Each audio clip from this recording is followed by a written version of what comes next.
பெங்களூர் எர்ணாகுளம் செல்லும் இன்டர்சிட்டி ரயில் தடம் புரண்டு விபத்திற்குள்ளானது. இதுகுறித்த விரிவான கள தகவல்களையும் மீட்பு பணிகளையும் நமது செய்தியாளர்கள் களத்திலிருந்து வழங்கி வருகின்றனர்.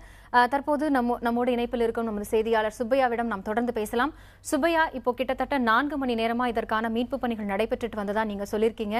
இப்படி ஒரு சூழ்நிலையில காயமடைந்தவர்கள் பத்தின விவரங்கள் ஏதாவது தெரிய வந்திருக்கா?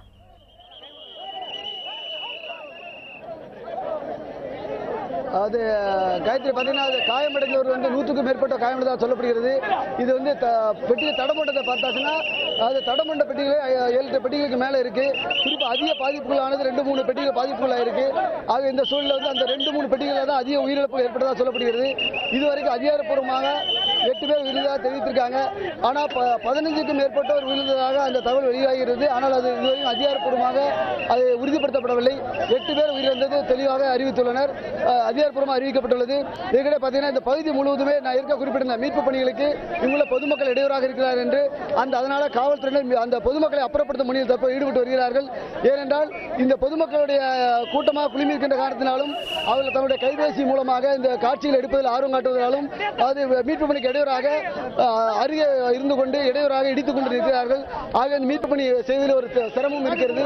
ஆக காவல்துறை அவர்களை அப்புறப்படுத்தும் பணியில் ஈடுபட்டு வருகிறார்கள். பார்த்தீங்கன்னா தெரியும், இப்போ நான் நிற்கக்கூடிய பகுதி பள்ளமான பகுதி, அந்த மேடான பகுதியில் ஃபுல்லாக நிற்கிறாங்க.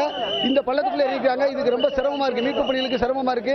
அதே நேரத்தில் காவல்துறையினர்கள் அப்புறப்படுத்தும் பணியில் ஈடுபட்ட போதிலும் இந்த பொதுமக்கள் யாரும் இந்த பகுதியில் அகன்று செல்லவில்லை.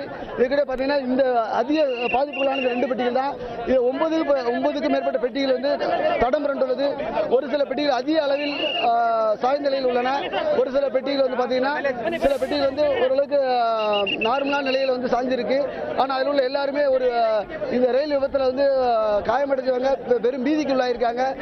அவர்களை ஆசுவாசப்படுத்தி அவர்களை மருத்துவமனைக்கு அழைத்து செல்வதற்காக ஆம்புலன்ஸ் மூலம் அழைத்து செல்லும் பணி ஒரு பக்கம் நடைபெறுகிறது. சிலர் அவர்கள் கயிறை பிடித்துக் கொண்ட வண்ணம் மேலே ஏறி செல்கிறார்கள். ஏன்னா இந்த மலைப்பகுதி ஒரு மலைப்பாங்கான பகுதி மாதிரி இருக்கிறதுனால இந்த பகுதியில் மேலே செல்வது சிரமமா இருக்கு. கடந்த 2 ஆண்டுகளுக்கு முன்னர் தமிழ்நாட்டில் இதே போன்ற விபத்து ஒன்று, அதாவது சிறுங்கேரி ஒரு இடத்துல இதே மாதிரி ஒரு ரயில் விபத்து ஏற்பட்டது சிறுங்கூர் பகுதியில்.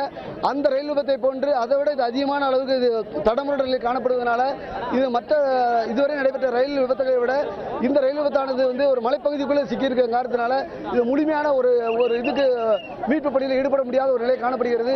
எனவே இது தொடர்ந்து இந்த மீட்பு பணியை மேற்கொள்வது சிரமம் இருக்கிறது. அதே நிலையில் இன்னும் கூடுதலான வீரர்கள், டிஎல்பி வீரர்கள் இல்லைன்னா மீட்பு பணி வீரர்களை அதிக ஈடுபடுத்தினா மட்டும்தான் இதை ஒரு விரைவாக முடிவு கொண்டு வர முடியும். அது மட்டும் இல்லாமல் இங்கே கர்நாடக மாநில எல்லையில் இருப்பதனால இங்கே முழுமையாக கர்நாடக காவல்துறையினர் முழு பாதுகாப்பு அளித்துள்ளனர். இந்த பகுதியை சுற்றிலும் ஆங்காங்கே தடுப்புகள் அமைத்து அந்த பகுதி மக்களை வரவிடாமல் தடுத்த போதிலும் இங்கு 10,000க்கும் மேற்பட்டோர் குழுமிருந்து கொண்டு இந்த மீட்பு பணிக்கு ஒரு இடையூறான ஒரு சம்பவம் தான் காணப்படுகிறது. மேலும் இதில் உள்ள அந்த குறிப்பிடப்பட்ட 9 பெட்டிகளும் சரிந்த நிலையில் தான் காணப்படுகிறது. எனவே அந்த இருக்கக்கூடிய அந்த ரயில் எஞ்சின் இருக்கக்கூடிய பகுதி வரைக்கும் அந்த பெட்டிகள் அப்படித்தான் தடமட்டு காணப்படுகிறது. எனவே படுகாயமடைந்தவர்களை உடனடியாக மீட்டு மருத்துவமனைக்கு அனுப்பி வைக்கும் பணி நடைபெற்று வருகிறது. காயத்ரி. சுப்பையா, இப்போ படுகாயமடைந்தவர்கள் மீட்கப்பட்டு அருகில் உள்ள எந்தெந்த மருத்துவமனையில எல்லாம் அனுமதிக்கப்பட்டிருக்காங்க? மருத்துவ குழு அங்க எத்தனை பேர் இருக்காங்க?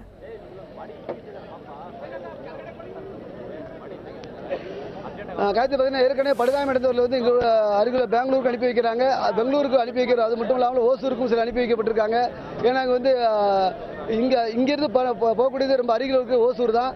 அதே பெங்களூர்லேயும் இங்கேருந்து போக முடியும். ஏன்னா பெங்களூருடைய அந்த எல்லைக்குள்ளே தான், தமிழ்நாடு கர்நாடக எல்லைக்குள்ளே தான் இந்த ரயில் விபத்து அந்த பகுதி இருக்கு. ஓசூர்லேருந்து 4 கிலோமீட்டர் தொலைவில். ஆனால் இது வெறும் காட்டுப்பகுதியாக இருப்பதனால இங்கேருந்து நகரத்தை அடைவதற்கு சுமார் 15-20 கிலோமீட்டர் தூரம் போய் தான் 2 பக்கம் எப்படி போனாலும் 20 கிலோமீட்டர் தாண்டி தான் போக வேண்டிய சூழ்நிலை. ஆக 2 பக்கம் மருத்துவமனை அருகில் இருக்க மருத்துவமனைக்கு விரைவாக எடுத்து செல்கிறார்கள். அதே நேரத்தில் படுகாயமடைந்தவர்களுக்கு உடனடியாக சம்பவ இடத்திலேயே முதலுதவி சிகிச்சை அளிப்பதற்காக இங்கே முதலுதவி வசதியும் ஏற்படுத்தப்பட்டிருக்கு. அதே நேரத்தில் மருத்துவ குழுவினர் தயார் நிலையில் ஒரு 300க்கும் மேற்பட்ட காத்துக்கிட்டு இருக்காங்க. எந்த நேரத்தில் மீட்டெடுக்கிறவர்களை உடனடியாக முதலுதவி அளித்து அவர்களை மருத்துவமனைக்கு அனுப்ப முடியும் நடைபெறுகிறது. ஏராளமான செவிலியர்களும் இங்கே அந்த பணியில் தயார் நிலையில் இருக்கிறார்கள். தொடர்ந்து மீட்பு பணியில் நடைபெற்று வருகின்றன. காயத்ரி. சுப்பையா, இப்போ நீங்க களத்துல இருக்கீங்க. இந்த விபத்திற்கான காரணம் என்ன அப்படிங்கறத முதல்ல பதிவு செய்யுங்க. ஏன்னா இந்த விபத்து குறித்து இதுவரைக்கும் மாறுபட்ட தகவல்கள் தான் வெளியாகி இருக்கு. கள தகவல் என்ன? என்ன காரணம்?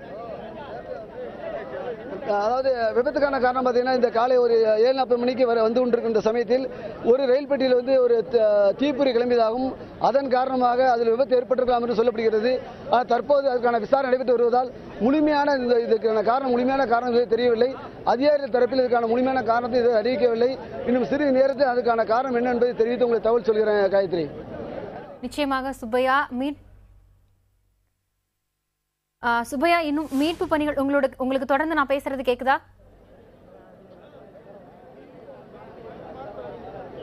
கேக்குது காயத்ரி, சொல்லுங்க. சுப்பையா, அங்க இருக்கக்கூடிய இப்போ மீட்பு பணிகள் தொடர்ந்து நடந்துட்டு இருக்கு. இந்த மீட்பு பணிகள் முடிவடையறதுக்கு இன்னும் எவ்வளவு நேரம் எடுத்துக்கொள்ளும்? ஏன்னா இதுவரைக்கும் அந்த 2 பெட்டிகள் தான் மிகுந்த சேதம் அடைஞ்சிருக்கிறதா சொல்லியிருக்கீங்க. அதை தவிர்த்து மற்ற பெட்டிகள்ல இருந்தவர்களுடைய நிலைமை என்னவா இருக்கு?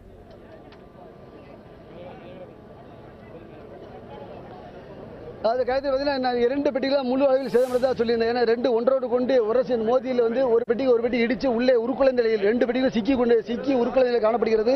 எனவே இவர்களை மீட்பதெல்லாம் ரொம்ப சிரமமான விஷயமா இருக்கு. மற்ற பெட்டிலாம் பார்த்தீங்கன்னா பெட்டிகள் தரம் முரண்டாலும் அதில் உள்ளவர்களுக்கு பெரிய அளவில் ஒரு பெருங்காயங்கள் எதுவும் இல்லை. சிறிய காயங்கள் ஏற்பட்டவர்களை உடனடியாக அங்கிருந்து அப்புறப்படுத்தி மருத்துவமனைக்கு அழைத்து செல்கிறார்கள். மற்றவர்களை இங்கிருந்து அவர் செல்ல வேண்டிய பகுதியில் அழைத்து செல்வதற்கான மாற்று ஏற்பாடுகளும் செய்யப்பட்டு வருகின்றன. ஆனால் இதுக்கிடையே பார்த்தீங்கன்னா இந்த பெட்டிகளை பொறுத்தவரை இந்த மீட்பு பணிகள் எவ்வளவு நேரம் ஆகும் கேட்குறீங்க.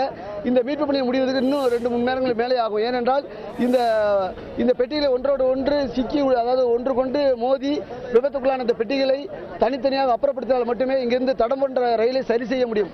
அதன் பிறகுதான் இந்த மீட்பு பணிகள் நிறைவடையும். ரயிலையும் இங்கிருந்து அப்புறப்படுத்த முடிய ஒரு சூழ்நிலை இருக்கிறது. மற்ற பகுதியாக இருந்தால் கிரேன் மூலம் எளிதாக தூக்கி அதை சரி செய்ய முடியும். ஆனால் தற்போது இந்த 2 பெட்டிகளும் ஒன்றோடு மோதி விபத்துக்குள்ளானதனால் இந்த பெட்டிகளை தனித்தனியாக பிரித்தெடுத்தால் மட்டுமே சாத்தியமாகும். அதற்கான பணிகளும் தற்போது நடைபெற்று வருகின்றன.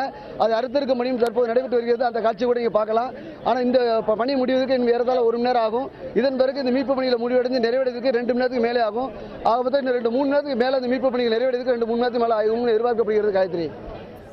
நிச்சயமாக சுப்பையா, பெங்களூர் எர்ணாகுளம் செல்லும் இன்டர்சிட்டி ரயில் தடம் புரண்டு விபத்துக்குள்ளானதை அடுத்து அங்கு மீட்பு பணிகள் எந்த அளவுக்கு நடைபெற்று இருக்குன்னு கள தகவல்களை பதிவு செஞ்சீங்க.